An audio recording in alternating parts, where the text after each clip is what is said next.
Everybody's trying to fix their finances with a math formula, and if you were doing math, you wouldn't be in credit card debt.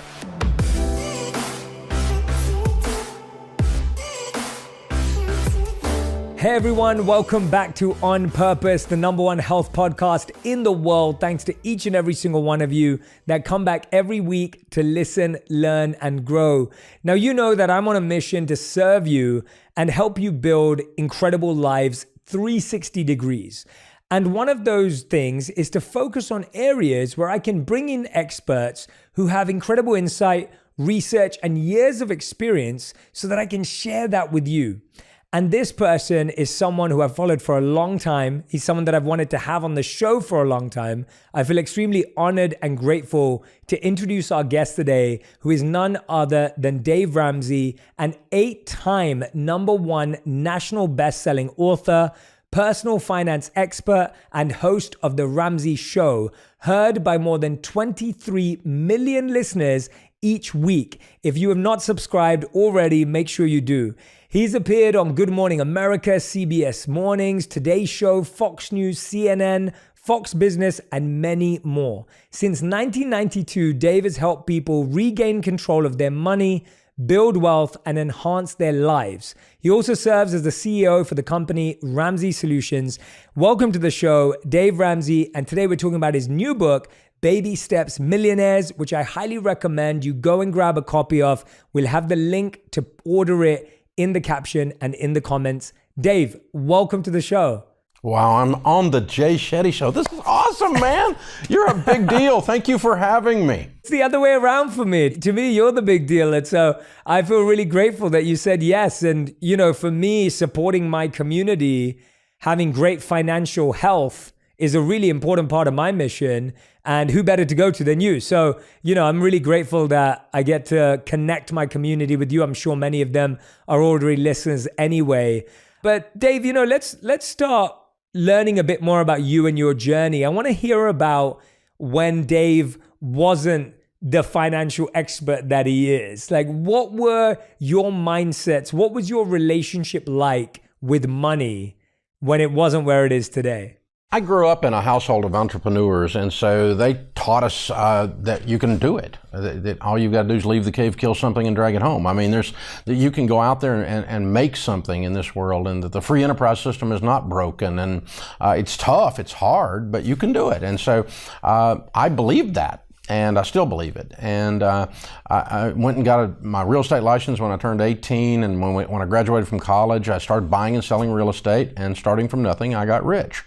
At least by a kid from Antioch, Tennessee standards. I ended up with about $4 million worth of real estate and a little over a $2 million net, or a little over $1 million net worth. I was making a couple of $100,000 a year. Now that's 1982. $20,000 a month from the neighborhood I grew up in. That's called rich. And so we were having a blast, but I'd borrowed too much money. And the short version of the story is the bank got sold to another bank. They called our notes. We were doing Flip This House before Chip and Joanna were born. And so, you know, the bank called our notes, and we spent the next 2.5 years of our life losing everything we owned. We were sued and foreclosed on, and with a brand new baby and a marriage hanging on by a thread, we had the opportunity to start over after bankruptcy. And it was brutal. It was brutal. It was gut-wrenching. It was life-defining. And it was, at the time, the worst thing that had ever happened to me at all, the worst trauma. To not be able to keep your word, to have your integrity just crushed by your stupidity. And it was I come from an honor culture, and it's just, it's a horrible thing. And so obviously now 30 years later, I realize it's the best thing that ever happened to me, because I learned a whole new way of looking at money. I realized that borrowing money was a bad plan, and we've since been able to put lots of data to that and millions of lives to that idea, that the idea of if you don't have any payments, you've got money, and you can build some wealth. And so we began a debt-free life at 28 years old, and I'm 62. So it's worked out pretty well. That's incredible, Dave. I mean, as you said, you've been talking to people about their money for 30 years on The Ramsey Show. You've given, you know, helped so many people over those decades. Are you hearing new financial problems today? or is it the same ones repeated over and over again? Is there a new challenge, a new issue, or are we stuck in a similar mindset over the last 3 decades? There's the problem, and then there's the symptom. The symptoms are always new. A Bitcoin, a get-rich opportunity, right? That's a new symptom. There's been all kinds of symptoms pop up over the years that are different. There was a period of time where credit card debt was the most awful thing on the planet. Then there was a period of time where student loans are the most awful thing on the planet. And, the thing that is holding down the middle class, the thing that's crushing families and these kinds of things. And then there was a period of time in 2008 when the mortgages were failing and the real estate market failed. And so we've seen all these things, but those are all symptoms. And underlying all of that, again, very similar to your insights, is the idea that principles have been violated. When you violate principles, you're going to get these symptoms. They'll have all kinds of different colors and looks to them, but they're the same root cause. Dave, you've talked about this a lot through your book, through your work, through a number of your books, about how we don't really get educated on these ideas in school. And you must find it shocking that across 30 years, that hasn't massively changed. What is it that you think we're missing out on at school? What are the key principles, as you were mentioning, that you need to learn at school, or that you need to learn to start so that you can have a healthy relationship with your finances and money?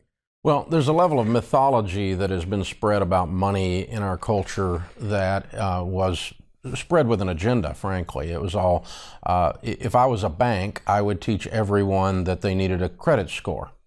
And the reason I would teach them they need a credit score, and the way to get a credit score is to borrow money from me and pay it back to me so that you can raise your score, so you can borrow money from me, so you can pay it back to me, so you can raise your score, so you can borrow money from me, so you can pay it back to me, so you can raise your score. It's a great plan if you're a bank. And but then it was put out there that now the FICO score is like biblical truth or something. And it's not. It's a banking program to get people to borrow money. But now, and so what's happened with some financial literacy programs in schools is they're going to teach you to build your FICO score, because that's been accepted now as norm rather than actual fact. Well, it's accepted as fact, even though it's not a fact. And so what we've done is our antidote would be to say, okay, we're going to teach people to live on a budget and how to do a budget. We're going to teach them to live on less than they make, a concept Congress can't grasp. We're going to teach them to be generous, outlandishly generous. And we're going to teach them to save and invest in the power of compound interest. And these things are agnostic to the banking community. And so we don't have to infiltrate the lending community and the people, the pieces of the financial industry that have an agenda into this curriculum. But basically, a lot of teachers have been indoctrinated by the culture that this is the way you have to live. You're always going to have a car payment. You have to have a credit card. You can't be a student without a student loan. And then they bring that into the classroom because they personally have been taught this. But when you back it out and say, well, the teaching is with an agenda, then you have to stop and go, there's a villain in this story. And so instead, we need to be teaching the basic premise of common sense. And the good news is we've actually gotten our high school curriculum in about 48% of the high schools in America so far. So we're waking up a few people here and there. We're causing a bit of a ruckus, but certainly the banks and those kinds of folks are not happy about that because we're teaching people not to borrow money. I actually had that experience. So I grew up in a house where my parents never wanted us to be in debt. So I didn't even know what a credit card was, quite frankly, growing up. And we only ever used debit cards. And so when I moved to the United States from London and I went to buy a car, they wouldn't give it to me because I didn't have a credit score. Now, I had enough money to buy that car maybe 10, 20 times if I wanted to, but they wouldn't let me because I didn't have the credit score. And so I had to get into this habit of building up that credit score in the same way. And that was massively different for me because I just never been in that mindset. So when you say that, it resonates with me very strongly because I just couldn't imagine ever feeling like I owed people or that I was buying things with money that wasn't mine because of the way I'd been raised around it. I mean, what's the craziest financial situation that you've ever heard on the show? Like what's something that really blows your mind and you go, even this is crazy for Dave Ramsey? The line that we always use, and it's true, is I haven't borrowed money in 30 years, so I don't have a credit score. Mine's undeterminable or zero. And so the joke is, and it's the truth, if I go down to a local apartment complex and there's a sweet little 26-year-old apartment manager that is corporate has told her what to do and they require a FICO score to rent, I can't rent an apartment there. Now I'm a multimillionaire. I can write a check and buy the complex, but I can't rent an apartment there. Now that's just asinine. That's just ridiculous. And so that illustrates the absurdity of this. As far as the crazy stuff on the show, oh my goodness. I mean, we do 3 hours a day for 30 years now. I mean, we've had crazy on parade at times. And the thing I have to try to do is laugh because I've done so many stupid things. I've got a PhD in DUMB. So when somebody calls with something stupid, we just laugh together. I mean, I'm not shaming them, but oh my gosh. I mean, people with I had a guy with $1 million in credit card debt one time. How do you do that? I mean, that was like a full-time job to pull that off. And we've had lots of people with hundreds of thousands of dollars of student loan debt. And they just get themselves in all kinds of stuff. And so, you get stupid on steroids and it just explodes. It gets exponential. And it's really, it's crazy humorous because it's so absurd. But, also while you're talking to them, it's just sad because they're completely trapped. And how am I going to get this young dentist that's in one of our documentaries that's got $1 million in student loan debt? And how am I going to help him get out of that? Oh, it's just heartbreaking. Yeah, I mean, those stories, as you said, like I love that you create this open, welcoming space for people to feel heard, feel seen. And like you said, we've all made mistakes. But then at the same time, I really value how you give very specific strategic advice for people to get out of those places. Now, your new book, Baby Steps Millionaire, like what I really love about it and what I want to do on this podcast is I want to kind of touch on each of the chapters because whenever someone has a book out, and I deeply value books, books have changed my life. I believe they're absolutely transformative. They start incredible journeys. I believe yours is going to do this for so many people. It already has. But with this book, your first chapter is called Can Anyone Be a Millionaire? And I think a lot of people grow up with the feeling that they will never be one. They're not planning for that and they don't even think about that. I would say that I grew up with that mindset too, because of the family that I was raised in and the people I was raised around. Tell us a bit about that question and why you take the approach you do to that answering that question. Well, it's an important place to start because it's one of the reasons we wrote the book. We've got a group of people in America, I call them hope stealers, who are saying that it's impossible to win now. It's impossible to win. There's too many systemic problems. There's too many things that are broken in the culture and in the economy that it's the ultimate line, the little man can't get ahead thing. And yet I kept running into millionaires everywhere who were first generation. They started with nothing. They did not inherit their money. And then I started running into them that had followed our baby steps. That's why we named it Baby Steps Millionaires, that became millionaires. And so I thought, I've got all this data and anecdotal evidence, both on one side that it is possible, and then I've got these hope stealers out here telling people they can't do it and stealing their hope. And so I thought, well, the first thing we got to do is we have to fix that because it's the old Henry Ford line, if you think you can or you think you can't, you're probably right. And so, you have to, if I think I can be in the NBA, I'm wrong. I can't, okay? There's not a chance. I don't have the physical skills. I'm an old guy with a pot belly. It's not happening, right? So that's ridiculous. But when it comes to over time, can I have a successful marriage? Even though maybe in your past, there's not one in your family tree. Over time, can I raise good kids? Even though in most of your family tree, no one turns out. Can you break that chain? And if you don't believe you can, you won't take the steps to do the hard work to be successful in that area, that compartment, that department of your life. And money's no exception to that. And money's particularly weird in the spiritual in that, in this area of belief, because it will run from you. You can't catch it.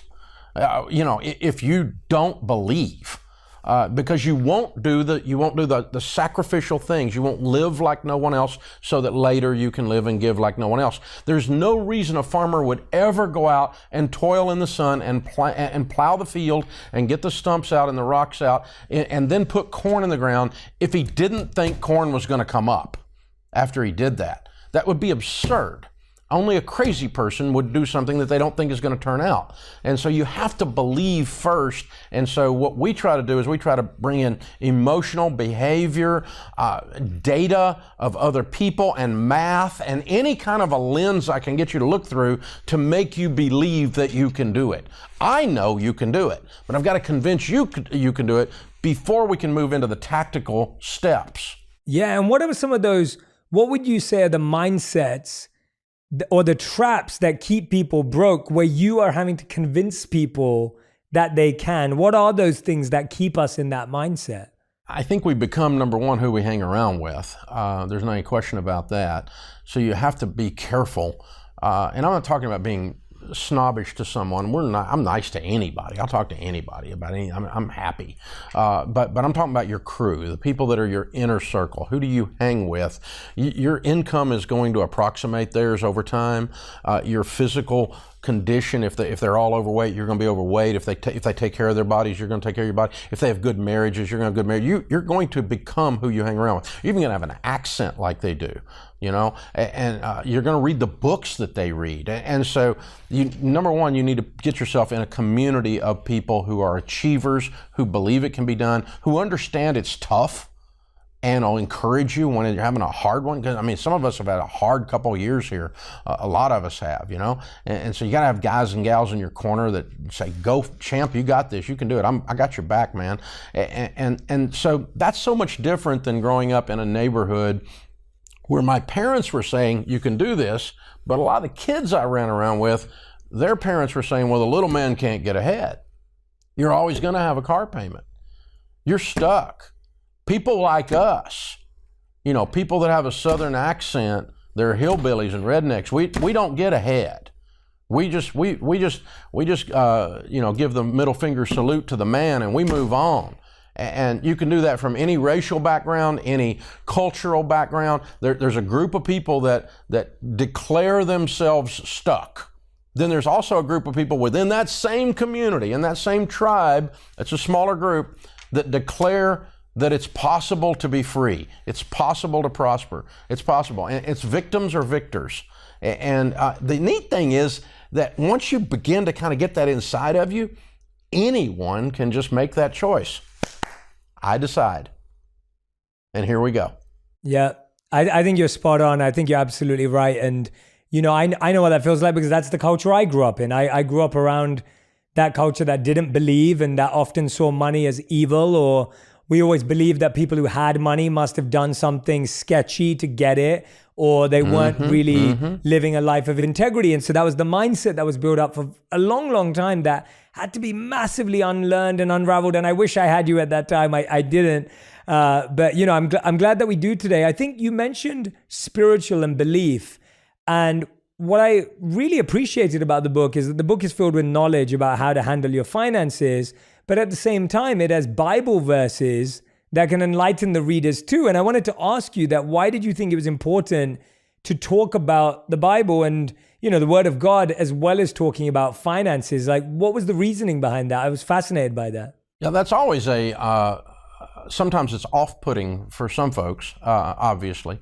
And so I try not to be over the top. It's not a Christian manual on finance.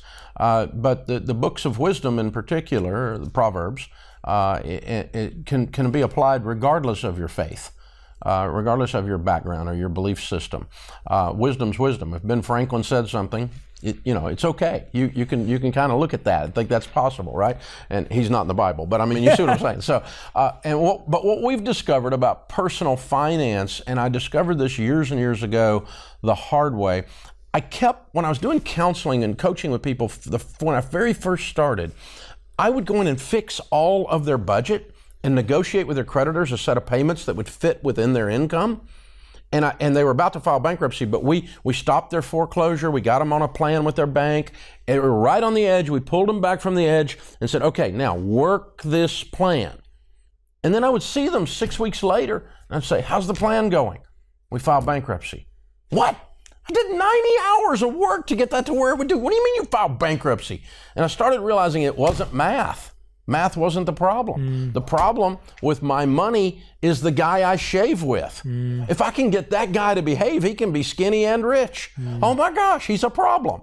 And so we started realizing personal finance is 80% behavior, only 20% head knowledge. And behavior is a spiritual thing. I'm an evangelical Christian, so for me, I immediately gravitate to the Bible as a spiritual instruction, and there's 2,500 scriptures dealing with money. So whether you're a Christian or not, doesn't matter to me. The reason I'm bringing that up is it's an indication of this is a set of behaviors and a set of views, a set of beliefs, a spiritual walk that influences your behavior, and your behavior creates your outcome. Everybody's trying to fix their finances with a math formula. And if you were doing math, you wouldn't be in credit card debt.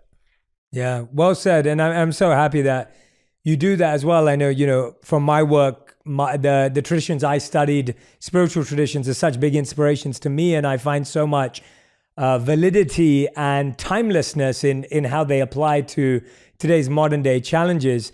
Dave, the chapter 2 and chapter 3 talk about what a baby steps millionaire is and how to become one. Can you define to us the difference between a millionaire and a baby steps millionaire? Because I think this is something that a lot of people struggle with.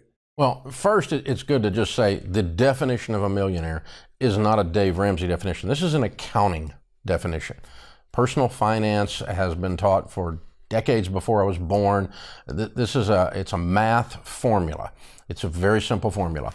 Assets minus liabilities equals net worth. What you own minus what you owe equals your net worth. When your net worth is $1 million or greater, when what you own minus what you owe is $1 million or greater, you're a millionaire. Well, I don't feel like a millionaire. It's not a feeling. I don't believe anybody ought to be a millionaire. It's not a moral construct. I don't think that's enough. It might not be, but it's still $1 million. It's still what's there. This is a math formula. And when you reach that, the way you're a billionaire, 1,000 million, is if your assets minus your liabilities. It's not your income. You can make $1 million a year and not be a millionaire. You can make $30,000 a year and be a millionaire. So it's a net worth balance sheet transaction. It's an accounting function. It's not up for negotiation. Now, we can discuss all kinds of things about what a million is and whether it's enough and the moral construct around it, those kinds of, that's a fair discussion to have. But first you got to admit and just say, that is a millionaire. Well, I just don't feel it. I don't care. You are a millionaire. I talked to a guy today on my show. He just paid off his house and it's worth $900,000 and it's gone way up in value. He's out of Denver and the market's shot way up. And he goes, I don't feel like a millionaire because he got several $100,000 in his 401k. So he's got a net worth of $1 million.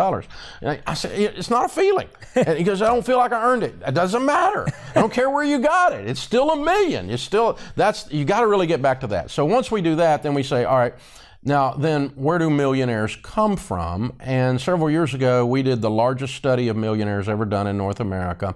My friend Tom Stanley, who's passed away now, did a book in 1992 called The Millionaire Next Door. And he studied millionaires in 1992, many years ago. And his sample size in the research was 750 millionaires. And the people who did not like the conclusions of his study used the sample size to criticize and say it wasn't valid. Now, those of us that know statistics know that's a valid sample size. It fits the numbers. But so we decided as a PR part of the study to do 7,500 millionaires, 10 times what was necessary to be statistically significant. 750 is statistically significant. And then we just went overboard and ended up doing 10,167 before we were done. So we've done the largest study, and here's what we found. 79% of America's millionaires, airtight research, data, not a feeling, not a political agenda, not your broke brother-in-law's opinion at Thanksgiving, not how he feels about rich people. None of this. Data. 79% inherited precisely zero. Wow. 8 out of 10. 5% more inherited a small amount, like $1,500 or $5,000, mathematically could not have possibly made them a millionaire. Another 5% inherited substantial money, like $100,000, $200,000, after they were already millionaires. So 5 and 5 and 79, we're at 89%. 9 out of 10 of America's millionaires did not become millionaires because of an inheritance. Wow. That's huge. So that's a millionaire. And I'm running into these guys everywhere in 30 years of doing this. And it's screaming at me, this is possible. And they're not rocket scientists. They're not rock stars. They're not 1% of the millionaires in America, you would know their name, meaning that they're on TV or they're a rock star or they're an NBA or MLB or something. You know, they're in that. But 1%, 99% are a teacher and a policeman. You know, and they're a number one category, our number one career was engineer. So then we started hearing from people. I've been teaching this stuff for 30 years, getting people out of debt, getting them on a budget so that they can invest in their 401k, so they can pay off their house. And they were following our baby steps in becoming millionaires. So we had first generation millionaires, everyday millionaires we called them. And then we had millionaires that had become millionaires following our process. And that process is called the baby steps. So it's a nuanced subset of what a millionaire is. Too much talk, but that's the deal. Not too much talk at all. That was brilliant. I'm so glad you went there. Not too much talk at all. I think, you know, that's fascinating. First of all, the fact that you did this study. Second of all, I think when you hear that, everyone's just surprised because you just assume that everyone who's a millionaire is either a tech founder or a celebrity or a musician. And, you know, I think we have perceptions, as you rightly said earlier, around wealth. What are some of those key steps? If someone's in their 20s right now or in their 30s and they're like, I want to be a baby steps millionaire. I don't want to walk through the 7 steps because I know they're beautifully laid out in the book. What are some of the first things that they need to start thinking about, Dave? Let's go back to it and say out loud, the tech person or whatever, the stuff we're teaching will not make you a billionaire. It won't do it. Mathematically, it won't. These were millionaires, $1 to $10 million worth of net worth. Okay? And so that's a lot of money, but it's not a billion. These people don't have private jets. They don't have 6 houses. They don't have a Lamborghini. Those are billionaires that have that. And a lot of those are people that are household names, the Gates or the Buffetts or the whatever, that kind of thing. But that's a different world. In this world, the way to get the first 1 to 10 million ends up being 80% of them, a little about 83% of them, had 2 things that showed up almost every time. Number 1, they funded their 401k in good mutual funds and their Roth IRAs in good mutual funds over an extended period of time, 12 to 17 years. That's not that long, but that was long. It's longer than 5 minutes, and it's not get rich quick. It's the tortoise, not the hare. So 12 to 17 years. During that time, the average millionaire paid off their home in 10.2 years. And so what we've got a guy or a gal that's got $1.5 million net worth, and in there is a $500,000 paid for home and $1 million in their retirement accounts. And that's almost all. It was those 2 things, you know, the power of compound interest, building up your mutual funds, winning in your 401k, and just steady, never stopping, never panicking when the market's down, just steady. Just keep doing it, It's boring. It's not sexy at all. You're not going to be on the cover of Fast Company magazine, you know, paying off your mortgage. Nobody knows you did it. It's just kind of, but here you sitting with a paid-for house and $1 million, I think you're going to be okay. So that's what most of them did. A few of them were farm millionaires, large enough to be to mention here, meaning that they not inherited, but they were a farmer that bought land, and then they bought more land, and then they bought more land, and that land in and of itself became worth over $1 million. That wasn't that unusual. We saw several of those as well. But what we discovered was process people are the ones that did this, whether they were baby steps millionaires or just millionaires. And so the number one career was engineer. Number two was accountant. Number three was teacher. Number three was teacher. Number four was an executive. And number five was a lawyer. MDs didn't even make the top five. Medical doctors made number six. And if you count even the MDs, if you count every one of those, okay, engineer, accountant, teacher, executive, and lawyer. Every one of those are systems people. They believe in a set of principles, and when you follow those principles, you get a result. As ye sow, so shall ye reap. If you plant corn, don't be shocked corn comes up. In every one of those, it's a cause and effect world that they live in. They believe in systems. They believe in processes. Figure out the system, work the system. You build a bridge this way, it stays up. You do a lesson plan this way, the student learns. You know, every one of, you know, you follow a set of decorum and laws and processes in court, or the judge puts you in jail for contempt. You have to. And so all of these are process people. So it turns out it's a process. You spoke about something really brilliant. It's not sexy. It's not quick. And it's not what it looks like on Instagram, on social media, in the pictures. I feel like half the battle is building that discipline muscle, that habit, that pattern of consistent focus. What is taking us away from that? How do we build that muscle? Because it sounds like to me that that's what's blocking us. We want it to be sexy. We want it to be fast. We want it to look a certain way. And you're like, wait, it doesn't look like that at all. You know, I think it's disturbing. The wonderful things about social media are obvious. The wonderful things about the internet are obvious. We're able to do this interview this way. It's obvious that it's a fabulous convenience and everything. The downside is that we're creating generations now, even up into my old generation, of people who have the attention span of a gnat. I mean, they can't stick with anything. And in order to do something of greatness, it requires a steady application over a period of time.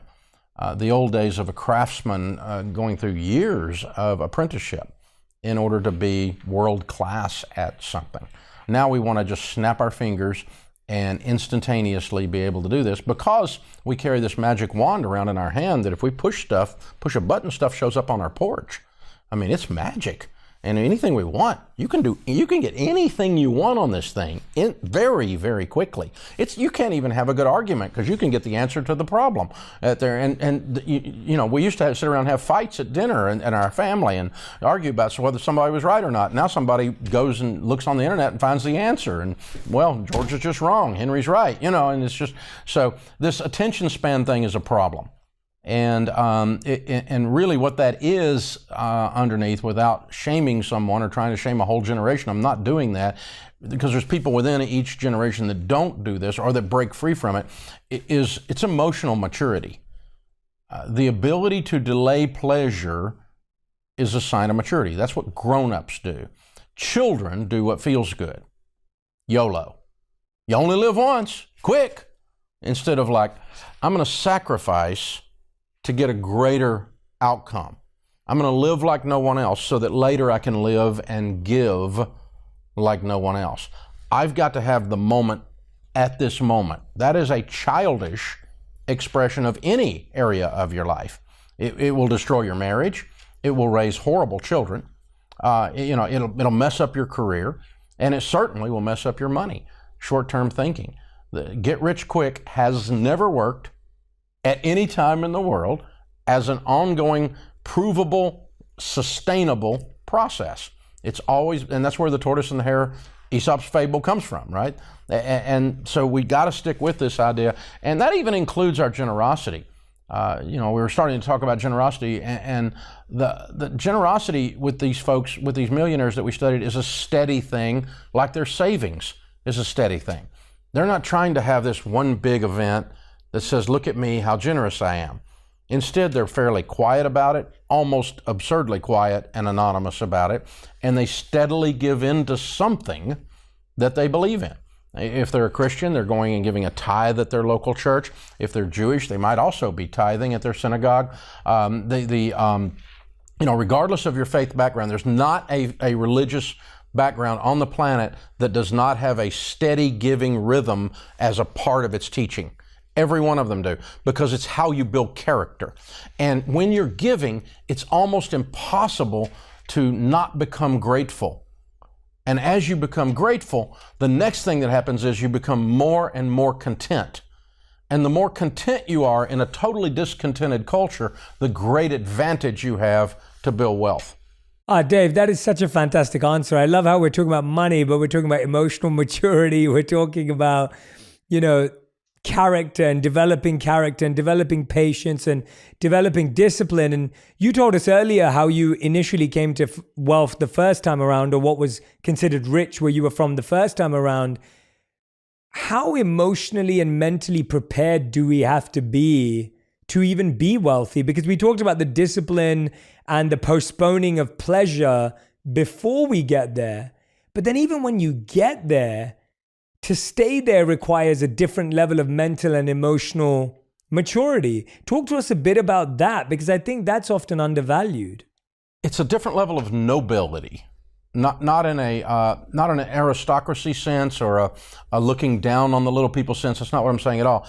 But this idea, what happens is the people that do this, they grow into, they may be in the acquisition mode early and as it goes along, but as the weight of the responsibility of the wealth starts to grow on them over time, it seldom happens quickly, then it flips from acquisition to serving. And they see their wealth as an opportunity to serve your spouse. I can get her a nice car. I can serve my children. They can go to college and we can pay for it. I can serve my community and we can open a homeless shelter or fund a homeless shelter. I can serve the world at large. And the more you start to realize then, the more money you're managing, the more people you can help. Because at a certain point, that you can't ingest enough stuff. If you eat when I was a kid growing up, I never had lobster. That was Red Lobster came to town. It was a big deal, right? And if I got lobster with that drawn butter, oh, my mouth's watering right now. If I got lobster with that drawn butter, I thought that was rich people food. And so, I thought rich people ate lobster all the time. And so once I had some money, I finally figured out if you eat enough lobster, it tastes like soap. You can't get enough cars to be okay. Winning does not heal you. Becoming wealthy does not heal you. It makes you more of what you already are. And if you gain wealth gradually and build the character as you're doing it, it will flip at some point and you will become a noble servant of your family, change your family tree, of your community. And that's really all money is good for after a certain point. Again, you can have some nice things, and I'm not against having nice things. But your nice things will have you eventually. They'll eat you alive if that's where you think happiness is, because it's not. Wow, winning does not heal you. That's definitely a powerful, powerful message for, each and every one of us to hear, especially because I think society, as you said earlier, has actually programmed that feeling, is that if you win, you won't even, well, actually, we've been made to believe if you win, you don't even need healing. We end up seeing these folks that are in the celebrity, in the spotlight, whether it's sports figures or Hollywood figures or whatever, and they become massively successful within their craft and financially successful too, but they prove out the concept of what we just said. Their lives are a mess many times, and they didn't get what they hoped to get from all of it. They didn't get healing, they didn't get happiness, they didn't get wholeness, they didn't get contentment. Quite the opposite, because what money does is it's a magnifier. It makes you more of what you are. And so to the extent you are whole, it's going to make you noble and serving. And to the extent that you are greedy, you're going to be unbelievably greedy. To the extent you have a temper problem, you're going to be a rageaholic. You're going to be more, if you're crazy, you're going to get crazier. Whatever it is, it makes you more, it magnifies whatever you are. And so it's a powerful weapon. It's a powerful tool to be used, but it is very dangerous because it's a magnifier. Yeah, and that links nicely to this really important question you ask and answer in chapter 7, which is, will wealth ruin my kids? Right? I think that's a very common, again, misconception. It's a common question. And you talk about how sometimes parents actually wait too long to talk to kids about money because we kind of things like, oh, they're not going to understand it. They're not going to get it. They're not old enough yet. Talk to us a bit about why we have that fear that wealth will ruin our kids, and how early can you start? And I know in the book you talk about the 5 behaviors to raise money smart kids, but maybe if you can just touch on 1 or 2 of them that you really feel is the right time to start and where to start. Well, if we go back to our earlier discussion and understand that handling money is 80% behavior, it's not different. And so in the sense that we have to teach our children to behave. We have to teach them to have discipline, self-discipline. They don't have self-control. They're going to be a horrible spouse. They're going to be a horrible parent to my grandkid. If they don't have self-control, they're not going to be a good employee or a good boss, a good leader in their organization. And so they have to learn behaviors at home. And we can use money as one of the things we do that we use to teach them to have behaviors. And so one of the things we all had used on us and we used on our kids was, you have to do your homework and you have to get good grades. Well, that's control, self-control, and we'll walk with you, we'll coach you, we'll help you if you're struggling, we support you, but not doing it is not an option. You're going to learn to do, you have to brush your teeth. You won't have teeth when you're old. You need to brush your teeth. That's a good thing. And so you can't just ignore this. You have to bathe, because that way you'll get a spouse later and leave. And so, you have to, we want to teach our kids these things, right? So money is the same way, and we teach them age appropriate. When you pick up your toys in your bedroom and you're 3, what that really means is that I picked up all your toys and you picked up 2 of them. But I'm going to give you all the psychological and emotional credit and give you a high five as the best room cleaner that there ever was on the planet. Oh, and I'm also going to give you a $1 bill to put in your piggy bank over here. I want to put that $1 bill in because I want you to emotionally associate work with money. Work is where money comes from, and that's absolutely vital. And if you can do that, then you get the ability to teach them to save and to spend wisely. You can participate. But I'm not going to send a 5-year-old to the salt mines. We're not doing that, but we're going to, when you're 14, you're going to do some work.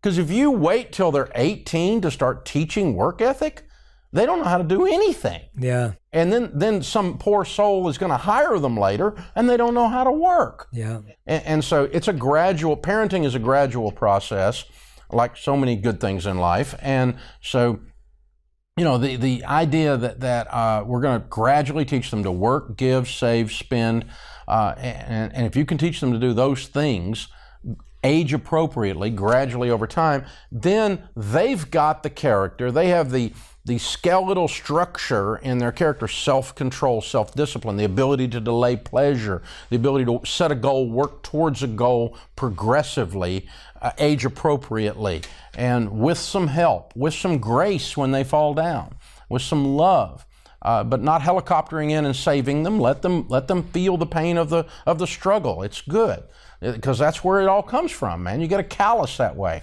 And so then they're ready to manage money. Oh, by the way, the last step then is that they move from this is how money works to now it is a responsibility. Money is a responsibility. You have to manage money for the good of others.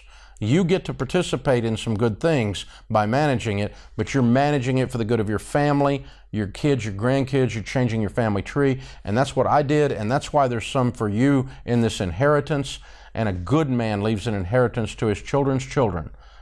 Proverbs. And so we're going to do that, but you don't get that if it's going to harm you. And it would harm you if you don't have the skeletal structure, the muscle sinew in this area to carry it.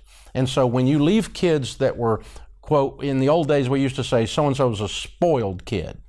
If you have a spoiled kid and you leave them a bunch of money, well, they're a reality show star later. That's their only skill. And so they can't do anything. And it's sad. They're sad humans, and they struggle. And then they fall down all over the place, and everybody's watching them do it. And they do it with big numbers around them. It's awful. And so instead, what we want is this is a family that is a family of service, and this money is a responsibility.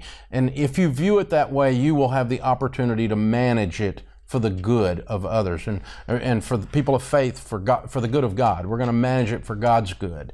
And so, you can have these kinds of ethereal discussions, but you had to build the character along the way. Yeah, what a fantastic and phenomenal answer, Dave, because I did an activity recently where I sat down and I wrote down all the jobs I've had in my whole life. And I was writing down what I learned from each one of them. It was a really fun thing to do. Yeah. And I realized that when I was 14, I was a paper boy in my area. So I delivered newspapers in my area and I got paid for it. And I remember all the other boys would go and throw the papers in the trash. So the organizers started giving me more money to do all their streets as well. And then I worked at Morrison's, which is our version of Walmart. It's a grocery store. And then I worked in retail and, so on and so forth. And so in the last 20 years, I've had so many jobs since I started working. And you're so right that I remember paying for my first ever phone bill, paying for my car insurance. Like my parents never paid for those things. I had obviously lived in their home and, was taken care of with shelter and food. But beyond that, any expenditure was personal. And I'm so grateful to them for that, because it set me up for this understanding of how hard it was to make money, how hard it was to save money, and how often as a kid I was a bad spender and saw zero in my bank account, and what that felt like from an anxiety point of view. They let you fall down, but they never let you fall down hard enough that you were permanently harmed. Yes. Just that you learned the lesson. And so that's a loving parent. And it's not child abuse to teach a child that money is limited. It's not child abuse to say no. No is a complete sentence. It's not child abuse to teach a child to work age appropriately so that they can have a sustainable life with dignity. It's very difficult to have a sense of dignity if you don't have a sense of power over the controllables out there, and people that don't know how to work have no power over those controllables. Yes, very well said. Chapter 8, Dave, you speak about something I mentioned earlier, wealth and the wealthy are not evil. That has always been a struggle. And you had this beautiful sentence in the book, which you say is equal is not fair, right? Equal is not fair. And I remembered, I don't know if you've seen this, there's this graphic on social media that's gone viral a few times. I don't know who made it, but it's a picture of like three people. One's shorter, one's a bit taller, and then there's a really tall person, and they're all standing on an equal size block to watch some sports. And it says it's similar to that, where it's like equality doesn't work because each of these people need a different set of steps to be able to see this sport. And as soon as I read that line in your book, equal is not fair, I thought, okay, that makes sense to me. But to a lot of people, that's worrying. A lot of people would rather wealth be distributed equally and figuring that out and working from that perspective. But walk us through your thoughts on why equal is not fair and how we should think about that differently. If you throw the papers and you actually throw them and deliver them to the people's houses, and you get paid the exact same as the guy who threw them away, that's not fair. You provided a much more service to the community. You had integrity. You didn't steal. And the guy who threw them away took someone else's papers, they weren't his, and he threw them away. That's stealing. And he didn't follow through on his promise, and he was getting paid for a service he didn't even attempt to do. That's also stealing. So his lack of integrity and lack of service in the marketplace, and to say that those two people should be paid the same is an immoral statement. Equal is not fair. It would not be fair for that guy to get the same money over time as you got. Now, I would never propose that two people doing the exact same thing and providing the exact same level of service somehow got different because of their skin color or their sex or something like that. No, we've got folks of every background, every ethnic origin, and everything else in our leadership team, and we're completely blind to all that. All we want to know inside Ramsey is, did you do the job? And if you did the job, you get the money, and that's how that works. And so that's the only measure. But to say that that we're going to spread it out across the people who did the work, didn't do the work, who plowed the field or didn't plow the field, who showed up when the storm came through and got the tree out of the road. The other one just sat at home and played some kind of game on the TV or something. Whatever. I mean, that's just communism, is what it is at its core. It's an economic system. It's not name calling. This idea that things are equal. So we have to eliminate that, number one. Then once we eliminate that, then we start to understand what my friend Rabbi Lapin says. Rabbi Lapin's an Orthodox Jewish rabbi. We've become really good friends because I just love his teaching, like I love yours. He says that money comes to people who serve. That when you serve, your customers give you certificates of appreciation with presidents' faces on them. And so, this idea that evil people prosper, no, the percentage of evil people among the wealthy is about the same percentage of evil people among the poor. Because again, money makes you more of what you already are. You're magnified. And so here's the thing. You think about it. If you got a guy that works on cars, he has an auto repair shop, and you go in there and he tinkers around on the car. He says, that'll be $150. And you drive away, and the next day your car breaks down again. You come back in there and you go, hey, I gave you $150. You didn't fix my car. He goes, I know, but it'll be another $150. I'm not giving you another $150. And you go back. Finally, you go, okay, this guy's a crook. Okay, or he's incompetent. One of the two. He doesn't know how to fix my car. Now, what do? Do you keep going there and giving the guy money? Obviously not. No, more than that. You go tell everyone you know, this guy's a crook. Don't do business with him. Now, does that guy prosper at the end of the story? Of course not. He goes out of business. Over time, the marketplace will punish him for his crookedness. Now, take the guy next door who's got an auto repair place. You go in there, he looks under the hood and he goes, oh, there it is. And he goes, you're okay. Well, what do I owe you? Nothing. Just remember me when your car really breaks because I just fixed it. It's no big deal. And you drive away going, I found a guy who fixed my car for free and he actually is honest. This is a unicorn. I'm going to tell everyone about this guy. And then this guy, we visit this guy now 20 years later. He's got a franchise operation. He's got this color of store fixing cars in 56 cities across America. He's worth $8 million and now he's evil. What? Yeah. That's absurd. The line of thinking here, the critical thinking skills that get you to that are non-existent. It's impossible to be a crook and prosper in a free marketplace long term. Or to use crookedness as a method of wealth building, because it actually works against you. So that's Rabbi's, that's his line of thinking on that, and that's where we go to. So yeah, I know evil people that are rich, but I know a lot more that are unbelievably kind, generous, grateful. They got more time for you than and they'll do anything for anybody. I mean, they're just unbelievable humans. And that's the one, I know a lot more of those than I do crooks. Money is amoral. It's not about money. It doesn't have morals. It's about the human being, and when it touches that human, it reflects who they are. Dave, this has been so much fun getting to know you. I've always watched you from afar, admired you, a big fan, follower in me. And to sit down with you and to have this conversation with you and to hear about the depth of these ideas, right? You're highly strategic, methodical. People can actually get really functional advice on how to change their lives financially. But I love the depth and the gravitas with which you do it. I genuinely mean that. And we end every On Purpose episode with the final 5. These questions have to be answered in 1 word or 1 sentence maximum. So they're a quick fire round. Dave Ramsey, these are your final 5. Are you ready? I'm ready. Okay, awesome. So the first question is, what is the best financial advice you've ever heard, received, or given? Be intentional. Second question, what is the worst financial advice you've ever received or heard? You can borrow your way into wealth. Great answer. Very aligned. All right. Question number 3. What do you believe is the best investment or spending that you've ever done in your life? Giving. Beautiful. Question number 4. What do you think was your biggest financial mistake of an investment or expenditure?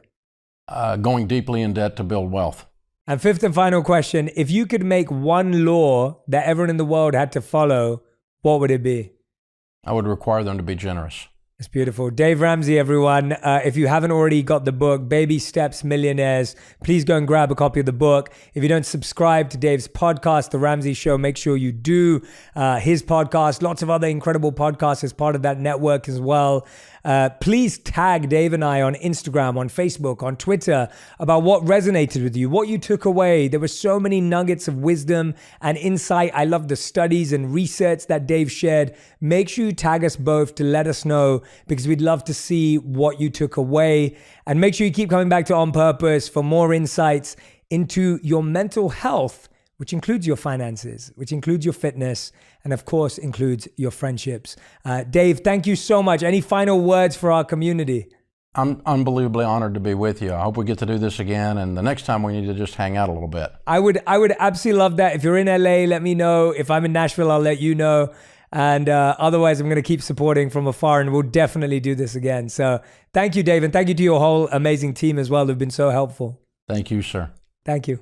If you want even more videos just like this one, make sure you subscribe and click on the boxes over here. I'm also excited to let you know that you can now get my book, Think Like a Monk, from thinklikeamonkbook.com. Check below in the description to make sure you order today. Make sure you order today. Make sure you order today. Make sure you order today. Make sure you order today. Make sure you order today.